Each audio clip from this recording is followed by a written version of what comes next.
Greetings, YouTube, and welcome to another live reading session with Live, Read, Learn.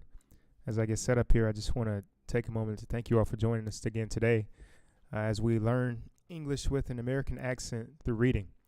Again, today we'll be reading The Souls of Black Folk, which is a book by W.E.B. DuBois, and we'll be reading today chapter 7. So I'm almost set up here, just a few more seconds, and we'll just jump right into the chapter. By the way, if you enjoy these videos, please leave a comment down below just to let me know what you think and also any recommendations that you might have for future content. And also, don't be afraid to hit the like button. The Souls of Black Folk, Chapter 7, of the Black Belt. I am black but comely, O ye daughters of Jerusalem, as the tents of Kedar, as the curtains of Solomon. Look not upon me, because I am black, because the sun hath looked upon me. My mother's children were angry with me.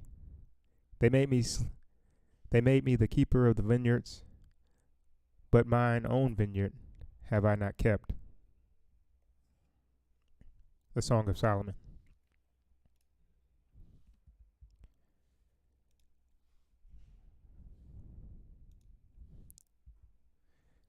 Out of the north the train thundered, and we woke to see the crimson soil of Georgia stretching away bare and monotonous right and left. Here and there lay straggling, unlovely villages, and lean men loafed leisurely at the depots. Then again came the stretch of pines and clay. Yet we did not nod, nor weary the scene, for this is historic ground. Right across our track, 360 years ago wandered the cavalcade of Hernando de Soto, looking for gold in the great sea. And he and his footsore captives disappeared yonder into the grim forests to the west. Here sits Atlanta, the city of 100 hills, with something western, something southern, and something quite its own in its busy life. Just this side Atlanta is the land of the Cherokees, and to the north. Just this side of Atlanta is the land of the Cherokees, and to the southwest, not far from where Sam Hose was crucified, you may stand on a spot which is today the center of the Negro problem, the center of those 9 million men who are America's dark heritage from slavery and the slave trade. Not only is Georgia thus the geographical focus of our Negro population, but in many other respects, both now and yesterday, the Negro problems have seemed to be centered in this state. No other state in the Union can count 1 million Negroes among its citizens, a population as large as the slave population of the whole Union in 1800. No other state fought so long and strenuously to gather this host of Africans. Oglethorpe thought slavery against law and gospel, but the circumstances which gave Georgia its first inhabitants were not calculated to furnish citizens over nice in their ideas about rum and slaves. Despite the prohibitions of the trustees, these Georgians, like some of their descendants, proceeded to take the law into their own hands. And so pliant were the judges, and so flagrant the smuggling, and so earnest were the prayers of Whitefield, that by the middle of the 18th century, all restrictions were swept away, and the slave trade went merrily on for 50 years or more. Down in Darien, where the Delagoa riots took place some summers ago, there used to come a strong protest against slavery from the Scotch Highlanders, and the Moravians of Ebenezer did not like the system. But not till the Haitian terror of Toussaint was the trade in men even checked, while the national statute of 1808 did not suffice to stop it. How the Africans poured in, 50,000 between 1790 and 1810, and then, from Virginia and from smugglers, 2,000 a year for many years more.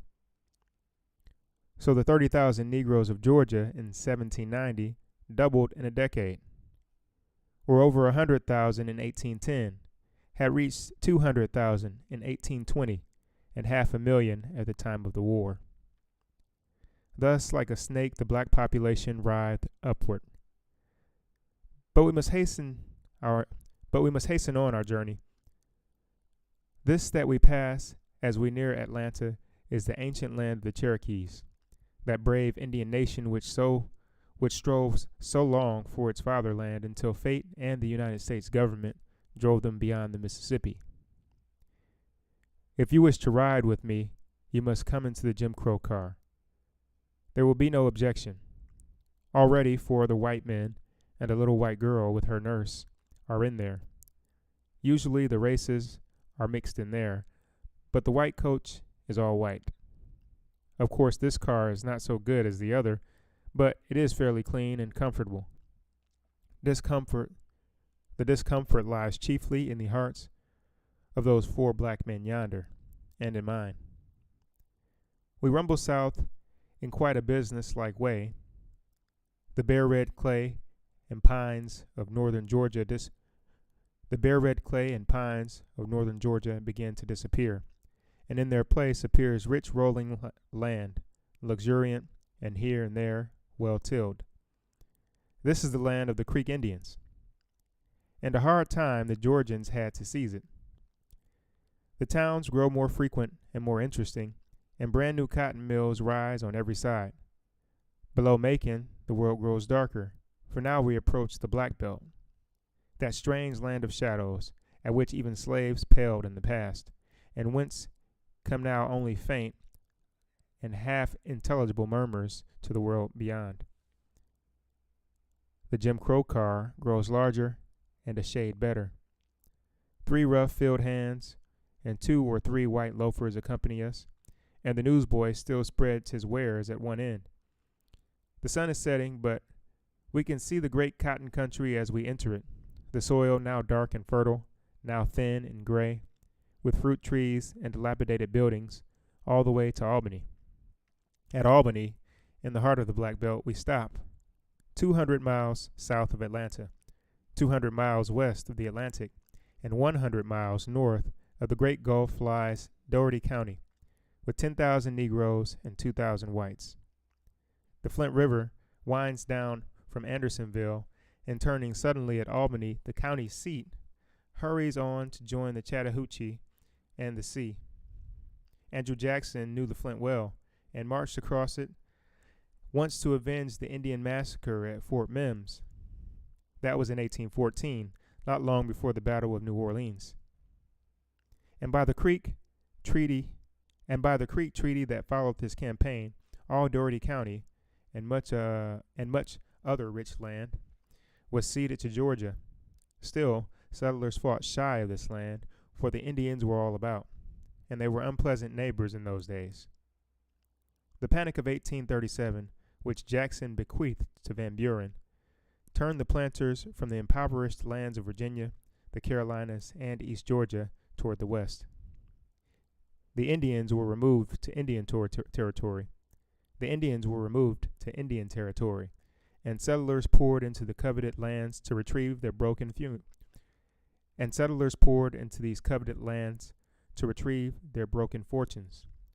For a radius of 100 miles about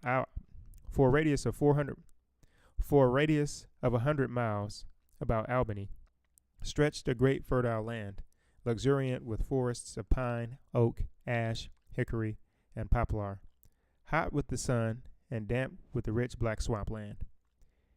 And here the cornerstone of the Cotton Kingdom was laid. Albany is today a wide-streeted, placid southern town with a broad sweep of stores and saloons and flanking rows of homes, whites usually to the north and blacks to the south. 6 days in the week the town looks decidedly too small for itself, and takes frequent and prolonged naps. But on Saturday, suddenly the whole country disgorges itself upon the place, and a perfect flood of black peasantry pours through the streets, fills the stores, blocks the sidewalks, chokes the thoroughfares, and takes full possession of the town. They are black, sturdy, uncouth country folk, good-natured and simple, talkative to a degree, and yet far more silent and brooding than the crowds of Rheinpfalz or Naples or Cacao. They drink considerable quantities of whiskey, but do not get very drunk. They talk and laugh loudly at times, but seldom quarrel or fight. They walk up and down the streets, meet and gossip with friends, stare at the shop windows, buy coffee, cheap candy, and clothes, and at dusk drive home. Happy?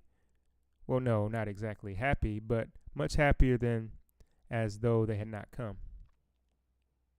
Thus, Albany is a real capital, a typical southern county town, the center of the life of 10,000 souls. Their point of contact with the outer world, their center of news and gossip, their market for buying and selling, borrowing and lending, their fountain of justice and law. Once upon a time, we knew country life so well and city life so little, that we illustrated city life as that of a closely crowded country district. Now the world was well nigh forgotten what the country is, and we must imagine a little city of black people scattered far and wide over 300 lonesome square miles of land, without train or trolley, in the midst of cotton and corn and wide patches of sand and gloomy soil. It gets pretty hot in southern Georgia in July, a sort of dull, determined heat that seems quite independent of the sun. So it took us some days to muster courage enough to leave the porch and venture out on the long country roads, that we might see this unknown world. Finally, we started. It was about 10 in the morning, bright with a faint breeze, and we jogged leisurely southward in the valley of the Flint. We passed the scattered box-like cabins of the brickyard hands, and the long tenement row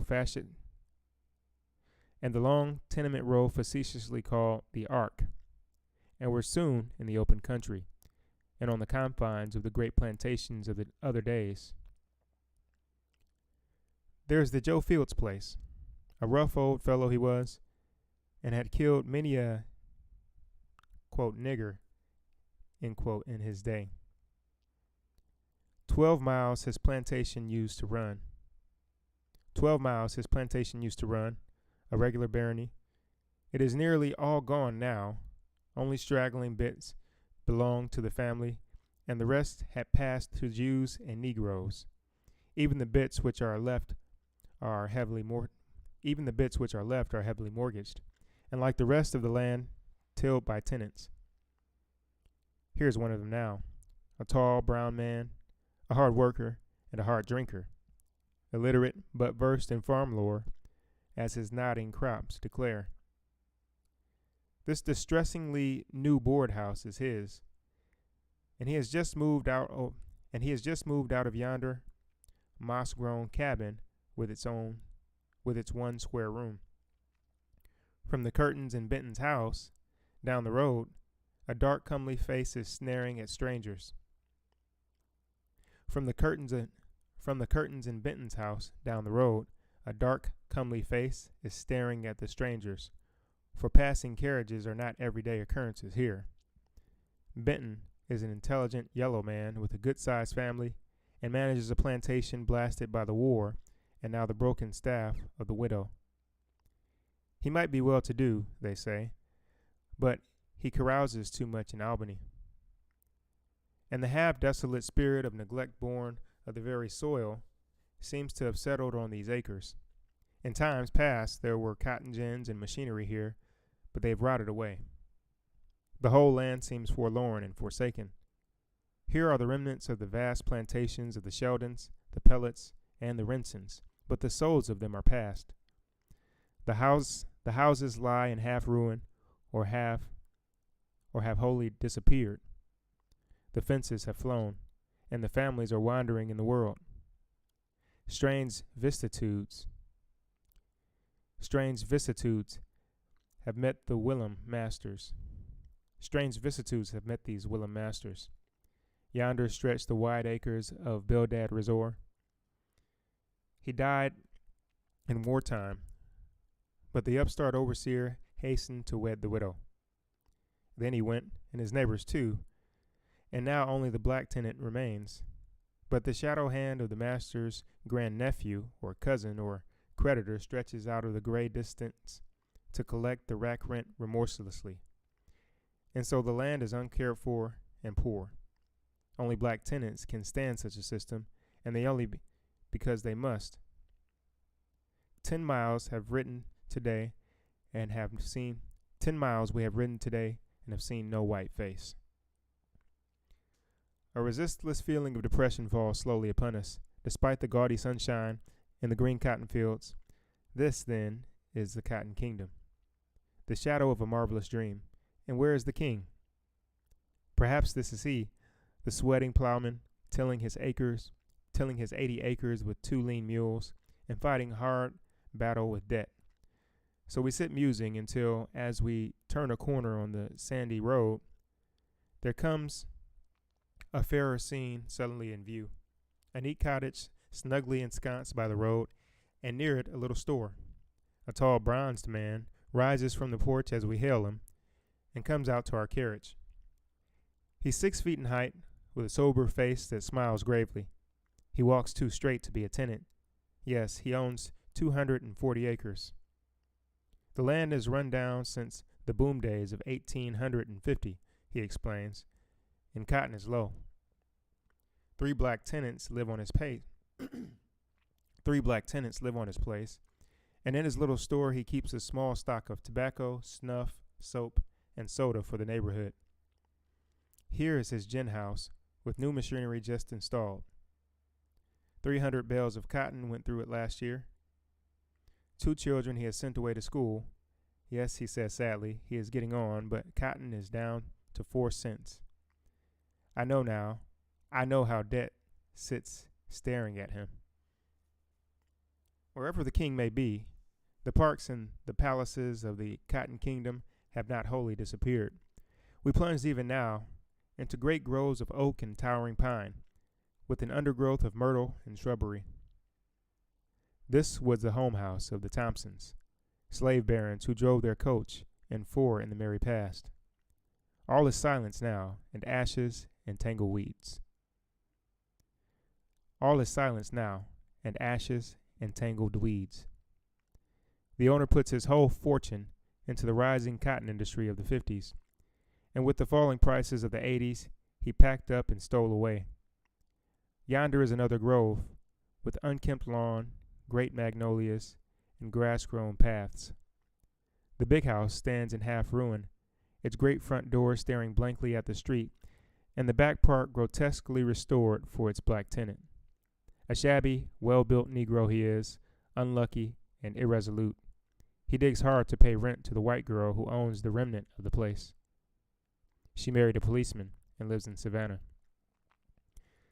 Now and again we come to churches. Here's one now. Shepherd's, they call it. A great whitewashed barn of a thing, perched on stilts of stone, and looking for all the world as though it were just resting here a moment and might be expected to waddle off down the road at almost any time. And yet it is the center of 100 cabin homes, and sometimes, of a Sunday, 500 persons from far and near gather here and talk and eat and sing. There is a schoolhouse near, a very airy, empty shed, but even this is an improvement, for usually the school is held in the church. The churches vary from long huts to those like Shepherd's, and the schools from nothing to this little house that sits demurely on the county line. It is a tiny plank house, perhaps 10 by 20, and has within a double row of rough, unplaned benches, resting mostly on legs, sometimes on boxes. Opposite the door is a square homemade desk. In one corner are the ruins of a stove, and in the other a dim blackboard. It is the cheerfulest schoolhouse I have seen in Doherty, save in town. Back of the schoolhouse is a log house, 2 stories high, and not quite finished. Societies meet here. Societies, quote, to care for the sick and bury the dead. and these societies grow and flourish.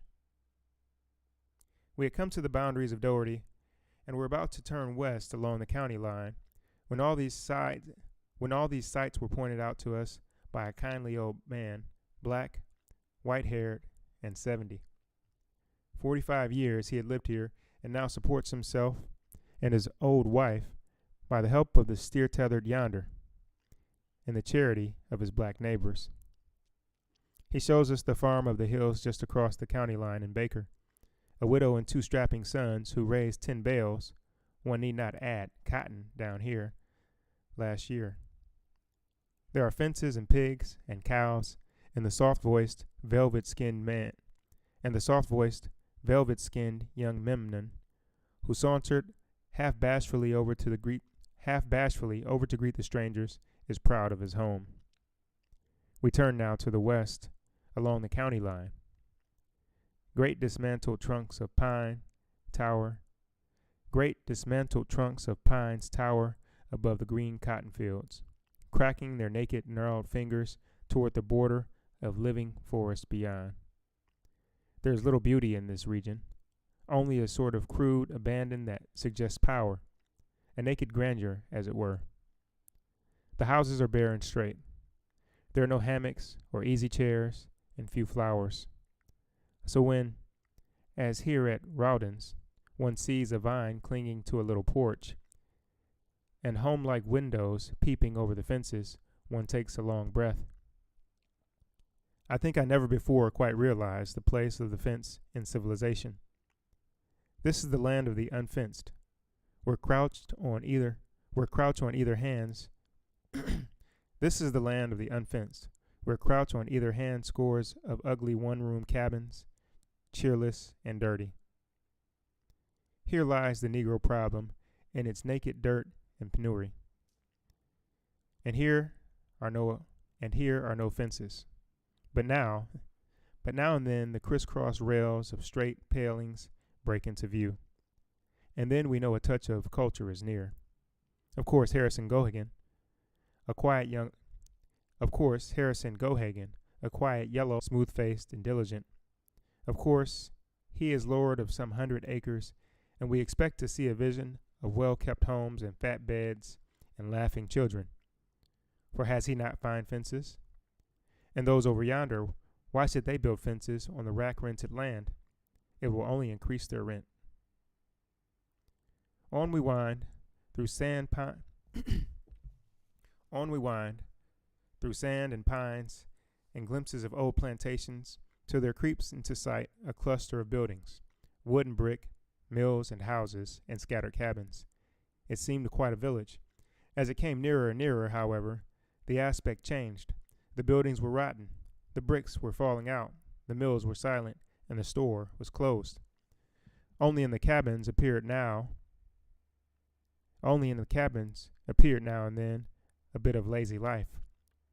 I could imagine the place under some weird spell, and was half-minded to search out the princess. An old rugged black man, honest, simple, and improvident, told us the tale. The Wizard of the North, the capitalist, had rushed down in the 70s to woo this coy, dark soil. He bought a square mile or more, and for a time the field hands sang, the gins groaned, and the mills buzzed. Then came a change. The agent's son embezzled the funds and ran off with them. Then the agent himself disappeared. Finally, the new agent stole even the books, and the company in wrath closed its business and its houses, refused to sell, and let houses and furniture and machinery rust and rot. So the water's lowering plantation was stilled by the spell of dishonesty, and stands like some gaunt rebuke to a scarred land. Somehow that plantation ended our day's journey, for I could not shake off the influence of that silent scene. Back toward town we glided, past the straight and thread-like pines, past a dark tree-dotted pond, where the air was heavy with a dead, sweet perfume. White, slender-legged curlews fitted by us, and the garnet blooms of the cotton looked gay against the green and purple stalks. A peasant girl was hoeing in the field, white turbaned and black limbed. All this we saw, but the spell still lay upon us. How curious a land is this! How curious a land is this! How full of untold story, of tragedy and laughter, and the rich legacy of human life, shadowed with a tragic past and big with future promise. This is the Black Belt of Georgia. Dougherty County is the west end of the Black Belt, and men once called it the Egypt of the Confederacy. It is full of historic interest. First, there is the swamp to the west, where the Chickasaw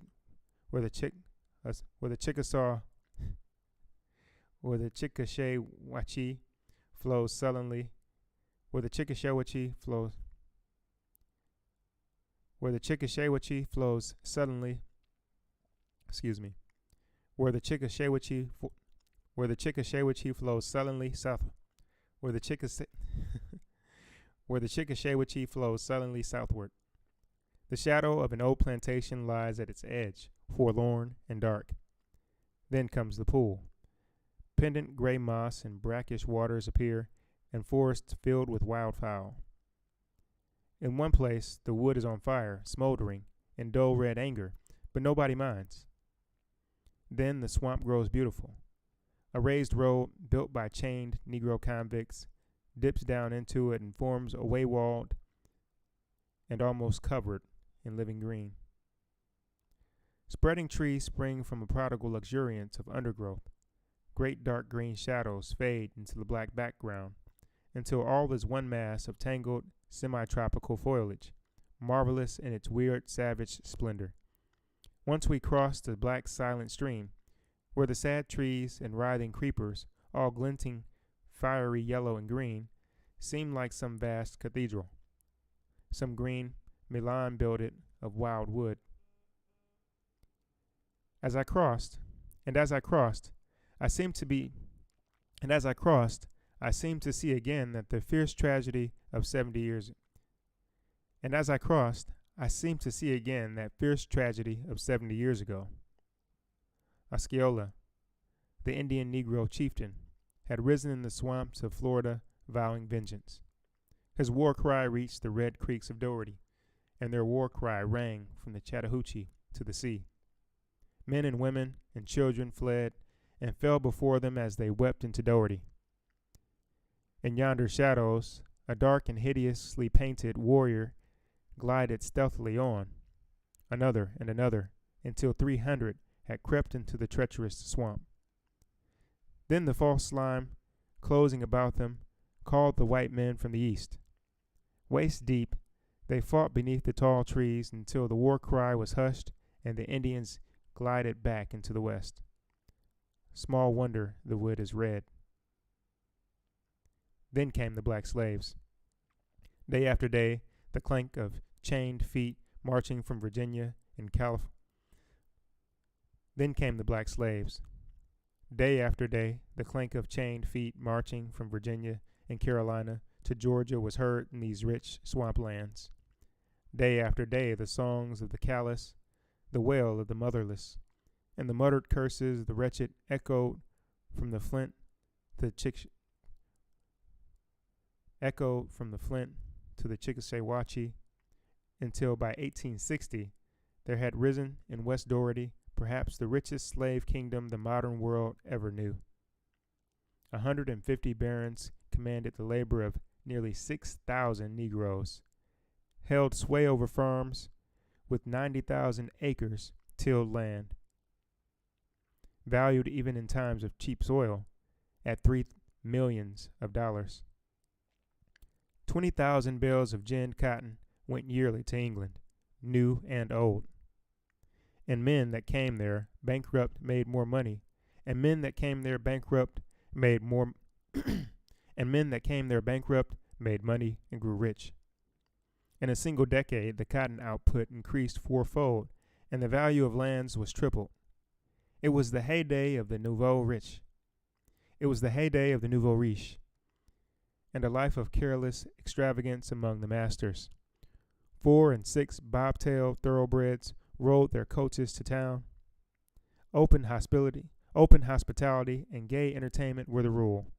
Parks and groves were laid out, rich with flower and vine, and in the midst stood the low, wide-halled big house, with its porch and columns and great fireplaces. And yet, with all this, there was something sordid, something forced, a certain feverish unrest and recklessness, for was not all this show and tinsel built upon a groan? This land was a little hell, said a ragged, brown, engraved-faced man to me. We were seated near a roadside blacksmith shop, and behind was the bare ruin of master's home, and behind was the bare ruin of some master's home. I've seen niggers drop dead in the furrow, but they were kicked aside, and the plow never stopped.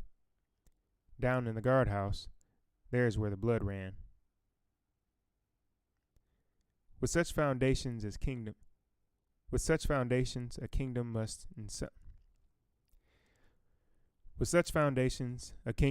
time sway and fall. The masters moved to Macon and Augusta, and left only the irresponsible overseers on the land. And the result is such ruin as this, the Lloyd home place. Great waving oaks, a spread of lawn, myrtles, and chestnuts, all ragged and wild. A solitary gatepost standing where once was a castle entrance. An old rusty anvil lying amid rotting bellows and wood in the ruins of a blacktop shop. An old rusty anvil lying amid rotting bellows and wood in the ruins of a blacksmith shop. A wide, rambling old mansion, brown and dingy, filled now with the grandchildren of the slaves who once waited on its tables. While the family of the master has dwindled to 2 lone women who live in Macon and feed hungrily off the remnants of an earldom. So we ride on, past phantom gates and falling homes, past the once flourishing farms of the Smiths, the Gandys, and the Lagores, and find all dilapidated and half-ruined, even there, where a solitary white woman, a relic of other days, sits alone in state among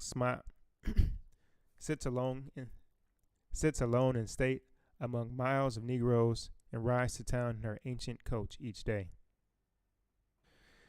All right, so where were we? Here we go. This was indeed the Egypt of the Confederacy. The rich granary whence potatoes and corn and cotton poured out to the famished and ragged Confederate troops as they battled for a cause lost long before 1861. Sheltered and secure, it became the place of refuge for families, wealth, and slaves. Yet even the hard, ruthless rape of the land began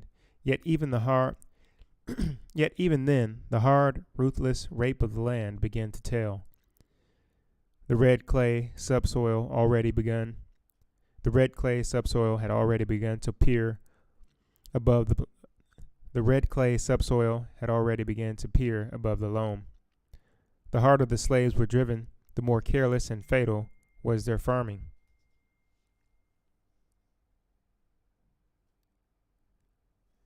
Then came the Revolution of War and Emancipation.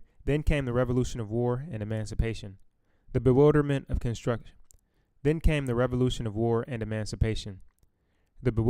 of Reconstruction. And now, what is the Egypt of the Confederacy, and what meaning has it? Then came the Revolution of War and Emancipation, the bewilderment of Reconstruction. And now, what is the Egypt of the Confederacy, and what meaning has it for the nation's weal or woe? It is a land of rapid contrasts and of curiously mingled hope and pain. Here sits a pretty, blue-eyed quadroon, hiding her bare feet. She was married only last week, and yonder, in the field, is her dark, young husband, hoeing to support her at 30 cents a day without board. Across the way is Gatesby, brown and tall, lord of 2,000 acres, shrewd shrewdly won and held. There's a store conducted by his black son, a blacksmith shop, and a ginnery. 5 miles below here is a town owned and controlled by one white New Englander. He owns almost a Rhode Island county, with thousands of acres and hundreds of black laborers. Their cabins look better than most, and the farm, with machinery and fertilizers, is much more businesslike than any in the county. Although the manager drives hard bargains in wages, when now we turn and look 5 miles above, there on the edge of town are 5 houses of prostitutes, 2 of blacks and 3 of whites. And in one of the houses of the whites, a worthless black boy was harbored too openly 2 years ago. So he was hanged for rape. And here too, and here too is the high whitewashed fence of the stockade, as the prison, and here too is the high whitewashed fence of the stockade, as the county prison is called. The white folks say it is ever full of black criminals. The black folks say that only colored boys are sent to jail, and they not because they are guilty, but because the state needs criminals to eke out its income by their forced labor. Immigrants are heirs of the slave baron. Immigrants are heirs of the slave baron in Doherty. And as we ride westward by wide-stretching cornfields and stubby orchards of peach and pear, we see on all sides within the circle of dark forest a land of Canaan. Here and there are tales of projects for money-getting, born in the swift days of Reconstruction. Improvement companies, wine companies, mills and factories, most failed, and foreigners fell heir. It is a beautiful land, this Doherty, west of the Flint. The forests are wonderful, and the solemn pines have disappeared. And this is the Oakley Woods, with its wealth of hickories, beeches, oaks, and palmettos. But a pall of debt hangs over the beautiful land. The merchants are in debt to the wholesalers. The planters are in debt to the merchants. The tenants owe the planters. And laborers bow and bend beneath the burden of it all. Here and there a man has raised his head above these murky waters. We passed one fenced stock farm with grass and grazing cattle that looked very homelike after endless corn and cotton. Here and there are black freeholders. There is the gaunt, dull black Johnson. Here and there are black freeholders. There is the gaunt, dull black Jackson with his 100 acres. I says, look up. If you don't look up, you can't get up, remarks Jackson philosophically. And he's gotten up. Dark Carter's neat barns would do credit to New England. His master helped him to get a start, but when the black man died last fall, the master's sons immediately laid claim to the estate. And them white folks will get it too, said my yellow gossip. I turned from these well-tended acres with a comfortable feeling that the Negro is rising. Even then, however, the fields, as we proceed, begin to redden and the trees disappear. Rows of old cabins appear filled with renters and laborers, cheerless, bare, and dirty, for the most part, although here and there the very age and decay makes the scene picturesque. A young black fellow greets us. He is 22 and just married. Until last year, he had good luck renting. Then cotton fell, and the sheriff seized and sold all he had. So he moved here, where the rent is higher, the land poorer, and the owner inflexible. He rents a $40 mule for $20 every year. Poor lad. A slave at 22. This plantation, owned now by a foreigner, was a part of the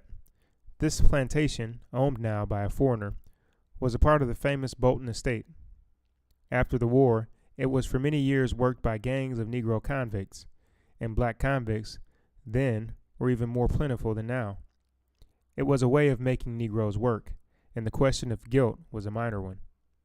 Hard tales of cruelty and mistreatment of the chained freemen are told, but the county authorities were deaf until the free labor market was nearly ruined by wholesale migration. Then they took the convicts from the plantations. Not until one of the fairest excuse me. Then they took the convicts from the plantations, but not until one of the fairest regions of the Oaky Woods. Had been ruined and ravished into a red waste, out of which only a Yankee or an immigrant could squeeze more blood from debt-cursed tenants. No wonder that Luke Black, slow, dull, and discouraged, shuffles to our carriage and talks hopelessly. Why should he strive? Every year he finds him deeper in debt. How strange that Georgia, the world-heralded refuge of poor debtors, should bind her own to sloth and misfortune as ruthlessly as ever England did. The poor land groans with its birth pains, and brings forth scarcely 100 pounds of cotton to the acre, where 50 years ago it yielded 8 times as much.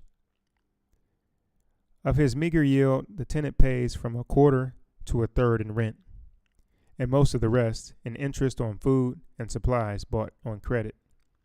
20 years Yonder sunken-cheeked, old black man has labored under that system, and now, turned day laborer, is supporting his wife and boarding himself on his wages of $1.50 a week, received only part of the year.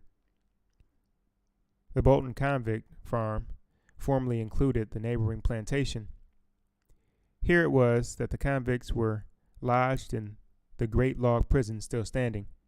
A dismal place it still remains, with rows of ugly huts filled with surly, ignorant tenants. "What rent do you pay here?" I inquired. "I don't know. What is it, Sam?" "All we make," answered Sam. It is a depressing place, bare, unshaded, with no charm of past association, only a memory of forced human toil. Now then and before the war. They are not happy, these black men whom we meet throughout this region. There is little of the joyous abandon and playfulness which we are wont to associate with the plantation Negro. At best, the natural good nature is edged with complaint or has changed into sullenness and gloom, and now and then it blazes forth in veiled but hot anger. I remember one big red-eyed black whom we met by the roadside. 45 years he had labored on this farm, beginning with nothing and still having nothing. To be sure, he had given 4 children a common school training, and perhaps if the new fence law had not allowed unfenced crops in West Doherty, he might have raised a little stock and kept ahead. As it is, he is hopelessly in debt, disappointed and embittered. He stopped us to inquire after the black boy in Albany, whom it was said a policeman had shot and killed for loud talking on the sidewalk. And then he said slowly, "Let a white man touch me and he dies. I don't boast this. I don't say it around loud or before the children, but I mean it. I seen him whip my father and my old mother in them cotton rolls till the blood ran. Bye." And we passed on. Now Sears, whom we met next lolling under the chubby oak trees, was of quite different fiber. Happy? Well, yes. He laughed and flipped pebbles and thought the world was as it was. He had worked here 12 years and has nothing but a mortgaged mule. Children? Yes, 7. But they hadn't been to school this year, couldn't afford books and clothes, and couldn't spare their work. There go part of them to the fields now. 3 big boys astride mules, and a strapping girl with bare brown legs. Careless ignorance and laziness here, fierce hate and vindictiveness there. These are the extremes of the Negro problem which we met that day, and we scarce knew which we preferred. Here and there we met distinct characters quite out of the ordinary. One came out of a piece of newly cleared ground, making a wide detour to avoid the snakes. He was an old, hollow-cheeked man with a drawn and characterful brown face. He had a sort of self-contained quaintness, a rough humor impossible to describe, a certain cynical earnestness that puzzled one. The niggers were jealous of me over in the other place, he said. And so me and the old woman begged this piece of woods, and I cleared it up myself. Made nothing for 2 years, but I reckon I've got a crop now. The cotton looked tall and rich, and we praised it. He curtsied low, and then bowed almost to the ground, with an imperturbable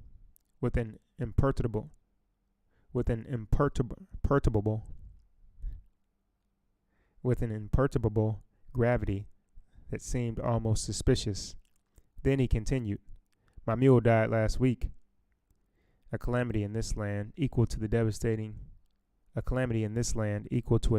fire in town. But a white man loaned me another." Then he added, eyeing us, "Oh, I gets along with white folks." We turned the conversation. "Bears? Deer?" he answered. "Well, I should say there were." And he let fly a string of brave oaths. And he told us hunting tales of the swamp. We left him standing still in the middle of the road looking after us, and yet apparently not noticing us. The Whistle place, which includes his bit of land which, bought soon after the war by an English syndicate, the Dixie Cotton and Corn Company. A marvelous deal of style their factor put on, with his servants and coach and six, so much so that the concern soon landed in inextricable bankruptcy. Nobody lives in the old house now, but a man comes each winter out of the north and collects his high rents. I know not which are the more touching, such old empty houses or the homes of the master's sons. Sad and bitter tales lie hidden back of those white doors, tales of poverty, of struggle, of disappointment. A revolution such as that of '63 is a terrible thing. They that rose rich in the morning often slept in paupers' beds. Beggars and vulgar speculators rose to rule over them, and their children went astray.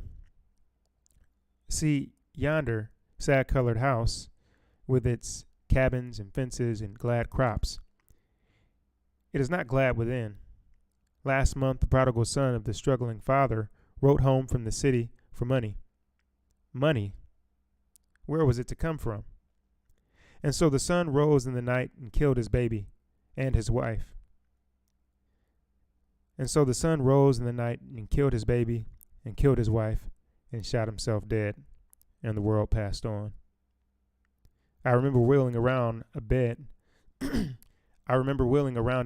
the road beside a graceful bit of forest and a singing brook. A long low house faced us with porch and flying pillars, great oaken door, and a broad lawn shining in the evening sun. But the window panes were gone, the pillars were worm-eaten, and the moss-grown roof was falling in.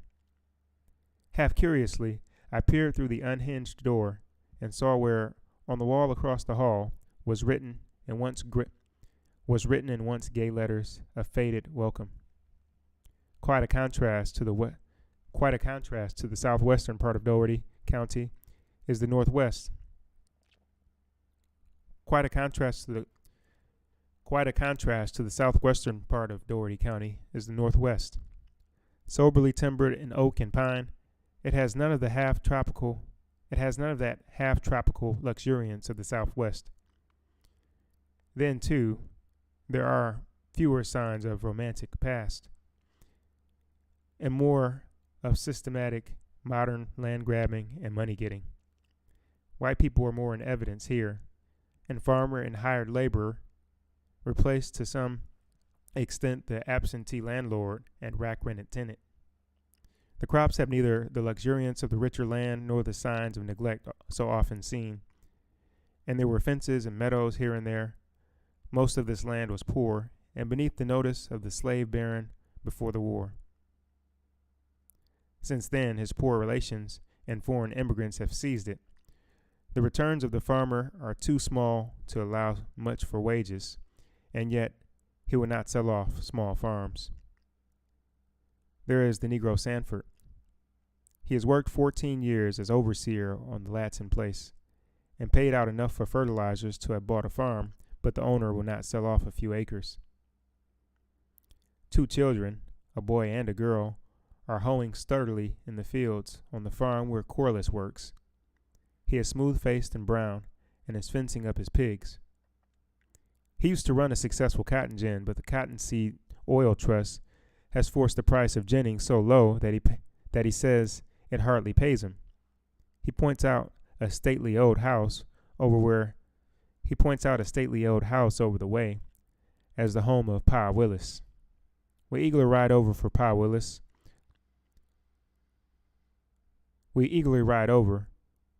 Willis was the tall and powerful black Moses who led the Negroes for a generation and led them well. He was a Baptist preacher, and when he died, 2,000 black people followed him to the grave, and now they preach his funeral sermon each year. His widow lives here, a weazened, sharp-featured little woman who curtsied quaintly as we greeted her. Further on lives Jack Dilson, the most prosperous Negro farmer in the county. It is a joy to meet him, a great, broad-shouldered, handsome black man, intelligent and jovial. 650 acres he owns and has 11 black tenants, a neat and tidy home nestled in a flower garden, and a little store stands beside it. We passed the Munson place, where a plucky white widow is renting and struggling, and the 1,100 acres of the Senate Plantation with its Negro overseer. Then the character of the farms begins to change. Nearly all the lands belong to Russian Jews. The overseers are white, and the cabins are bare boarded houses scattered here and there. The rents are high, and day laborers and contract hands abound. It is a keen, hard struggle for living here. A few have time to talk. It is a keen, hard struggle for living here, and a few have time to talk. It is a keen, hard struggle for living here, and few have time to talk. Tired with the long ride, we gladly drive into Gillans Ville. It is a silent cluster of farmhouses standing on the crossroads, with one of its stores closed and the other kept by a Negro preacher. They tell great tales of busy times at Gillans Ville before all the railroads became. They tell great tales of busy times at Gillans Ville before all the railroads came to Albany. Now it is chiefly a memory. Riding down the street, we stop at the preacher's and seat ourselves before the door. It was one of those scenes one cannot soon forget. A wide, low, little house whose motherly roof reached over and sheltered a snug little porch. There we sat, after a long hot drive, drinking cool water, the talkative little storekeeper, who was my daily companion, the silent old black woman patching pantaloons and saying never a word, the ragged picture of helpless misfortune who called in just to see the preacher, and finally the neat, matronly preacher's wife, plump, yellow, and intelligent. "Own land?" said the wife. "Well, only this house." Then she added quietly, "We did buy 700 acres across up yonder and paid for it, but they cheated us out of it." Sells was the owner. "Sells?" echoed the ragged misfortune, who was leaning against the balustrade and listening. "He's a regular cheat. I worked for him 37 days for this spring, and he paid me in cardboard checks, which will be cashed at the end of the month, but he never cashed them. Kept putting me off. Then the sheriff came and took my mule and corn and furniture. Furniture? But furniture is exempt from seizure by law. Well, he took it just the same, said the hard-faced man. End of chapter.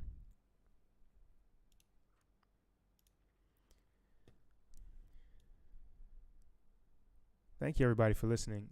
I apologize for the long period in which I was away while trying to handle some personal business. But I tell you, if you're still here and you're still listening, you must be very motivated to just get some listening in. So I want to thank you for staying with me. I'll try to get on again later today to read what will be chapter 8, I believe, of The Souls of Black Folk. Until then, thanks for joining. Have a great day.